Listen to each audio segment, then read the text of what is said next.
Yangi 2026 yilgi Chevrolet Tracker zamonaviylik, qulaylik va texnologiyalar uyg'unlashgan ideal crossover hisoblanadi. Ushbu model avvalgi avlodlarga qaraganda yanada kuchli, tejamkor va jozibali ko'rinishga ega.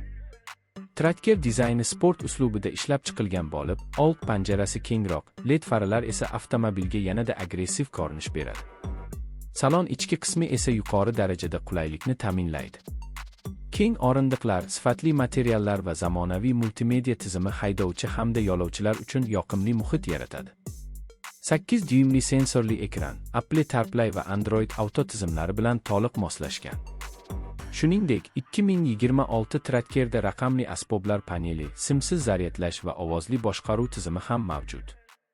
Texnik jihatdan yangi Tracker 1.2 litrli turbo dvigatel bilan jihozlangan bo'lib, u kuchli va bir vaqtning o'zida yoqilg'ini tejaydigan ishlash imkonini beradi. Avtomatik 6 pog'onali transmissiya silliq yurishni ta'minlaydi. Shuningdek, tort opsiyasi mavjud bo'lib, u avtomobilni har qanday yo'l sharoitida ishonchli qiladi. Xavfsizlik tizimlariga kelganda, 2026 Chevrolet Tracker ilg'or texnologiyalar bilan boyitilgan. Avtomatik tormoz tizimi, charchashni aniqlovchi sensor, yo'lni ushlab turish yordamchisi va orqa kamera bilan jihozlangan.